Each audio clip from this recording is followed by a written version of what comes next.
Hello, welcome to my channel. తమిళనాడులో చాలా famous recipe అయిన ఇడియప్పం మీకు చేసి చూపించబోతున్నాను. సింపుల్ అండ్ టేస్టీ అయిన ఈజీ అయిన ఇడియప్పం చేసి చూపించబోతున్నాను. హెల్దీ అయిన బ్రేక్ఫాస్ట్ రెసిపీ క్విక్గా 15 నిమిషాల్లో చేసేయచ్చు. బీట్రూట్ నచ్చని వాళ్ళకి ఇలా ఖచ్చితంగా చేసి పెట్టండి, చాలా ఇష్టంగా తింటారు. మనం ఈరోజు చేయబోయే రెసిపీ ఏమిటంటే బీట్రూట్ ఇడియప్పం. రండి వెళ్ళి చూసేద్దాం. మన ఛానల్ని ఫస్ట్ టైం చూసేవాళ్ళు సబ్స్క్రైబ్ చేసుకోండి. నేను చేసే న్యూ రెసిపీస్ అన్నీ మీకు నోటిఫికేషన్లో వచ్చేస్తుంది. 2 బీట్రూట్ తీసుకున్నాను. ఇప్పుడు ఈ బీట్రూట్ పైన ఉన్న చెక్క అంతా తీసేయాలి.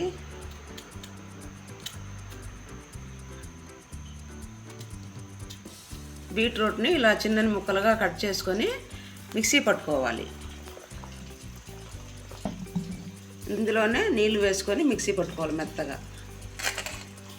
చూడండి, మెత్తగా మిక్సీ పట్టుకున్నాము. ఇప్పుడు స్ట్రైనర్లో వేసుకొని ఇదంతా వడగట్టుకోవాలి.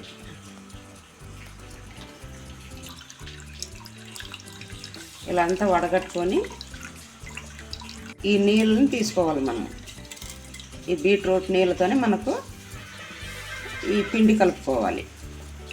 ఇందులోకి బియ్యం పిండి తీసుకుంటున్నాను. బియ్యం పిండి ఆడిచ్చి బియ్యం ఎండబెట్టి ఆడించుకున్న బియ్యం పిండి ఇది. వేయించి పెట్టుకోవాలి బియ్యం పిండిని.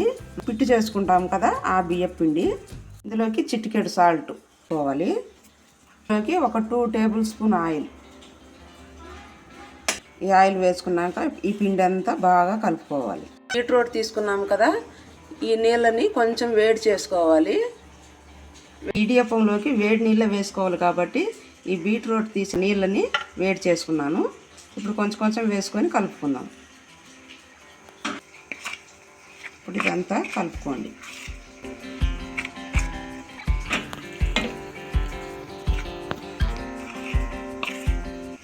ముందు స్పూన్తో అయినా చిన్న గరిటెతో అయినా బాగా కలుపుకోవాలి.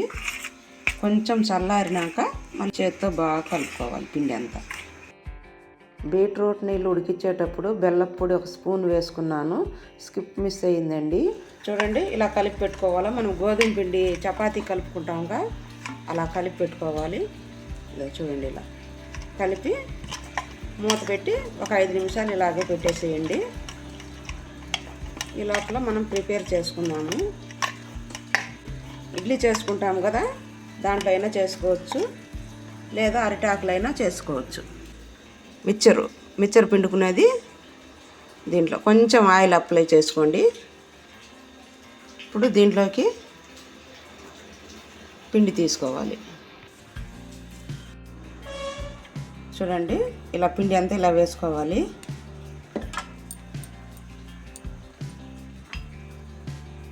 మనము బీట్రూట్ నీళ్ళని ఉడకబెట్టుకున్నాక బీట్రూట్లోని పచ్చి వాసన కూడా ఉండదు. ఈ ఇడియప్పం మంచి కలర్ఫుల్గా తినే కొద్దీ తినాలనిపించి చాలా టేస్ట్గా ఉంటుంది. ఇంత బాగా వస్తుంది చూడండి. ఇప్పుడు దీన్ని ఇడ్లీ ప్లేట్లో పెట్టి చేసుకుందాం. ఇడ్లీ ప్లేట్లోకి ఇలా పెట్టేసుకోవాలి.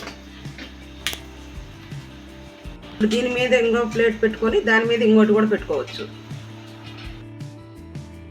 ఇప్పుడు ఇంకొక ఇడ్లీ ప్లేట్ పెట్టుకొని దానిపైన ఇంకొక ఇడియప్పం పెట్టుకున్నాను. పచ్చి కొబ్బరి వెనకాల ఉన్న బ్లాక్ పార్ట్స్ అన్నీ తీసేసి మిక్సీలో వేసుకొని నీళ్ళు వేసుకోవాలి. నీళ్ళు వేసుకున్న తర్వాత మెత్తగా మిక్సీ పట్టుకోవాలి, పేస్ట్ లాగా. మిక్సీ పట్టుకున్న కొబ్బరి పేస్ట్ అంతా ఇందులోకి వేసుకోవాలి. వేసుకొని ఈ పాలంతా తీసుకోవాలి.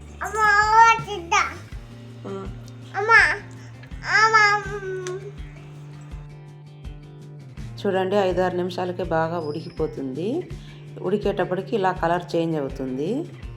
ఆల్రెడీ బీట్రూట్ జ్యూస్ ఉడకబెట్టుకున్నాం కాబట్టి త్వరగానే ఉడికిపోతుంది. ఇప్పుడు దీని మీదకి తురిమి పెట్టుకున్న కొబ్బరి పొడి వేసుకుంటున్నాను. కొబ్బరి పాలు తీసి పెట్టుకోవాలి. ఇందులోకి షుగర్ అయినా వేసుకోండి, బ్రౌన్ షుగర్ అయినా వేసుకోండి. నేను బ్రౌన్ షుగర్ వేసుకుంటున్నాను. ఈ ఇడియప్పం శనగల కూరతో తినొచ్చు, చికెన్ కర్రీతో తినొచ్చు, తేనె వేసుకొని తినొచ్చు. ఇలా మీరు ఏ రెసిపీతోనైనా తినొచ్చు. చాలా టేస్ట్గా ఉంటుంది. పిల్లలకైతే ఇలా చేసి పెట్టారంటే చాలా ఇష్టంగా తినేస్తారు. సాఫ్ట్ అయిన టేస్టీ అయిన బీట్రూట్ ఇడియప్పం రెడీ. ఎంత బాగా వచ్చిందో చూడండి, స్పాంజ్ లాగా. ఈ ఇడియప్పం కేరళ, తమిళనాడులో చాలా ఫేమస్ రెసిపీ. అక్కడ వాళ్ళు చాలా ఇష్టంగా దీన్ని చేసుకొని తింటారు. మన ఛానల్లో ఇడ్లీ ప్లేట్లో చేసిన ఇడియప్పం రెసిపీస్ ఉన్నాయి, కింద డిస్క్రిప్షన్లో ఇస్తాను, వెళ్ళి చూసేయండి. సూపర్. బీట్రూట్ వేసాంగా, దాని ఫ్లేవర్తో ఈ కొబ్బరి పాలు చాలా టేస్ట్గా ఉంది. కంపల్సరీగా మీరు కూడా ట్రై చేయండి. మీకు ఎలా కుదిరిందో కామెంట్ బాక్స్లో నాతో షేర్ చేసుకోండి. అలాగే మీ ఫ్రెండ్స్కు, ఫ్యామిలీ మెంబర్స్కు షేర్ చేయండి. అలాగే లైక్ చేయండి, సబ్స్క్రైబ్ చేసుకోండి. Thank you for watching.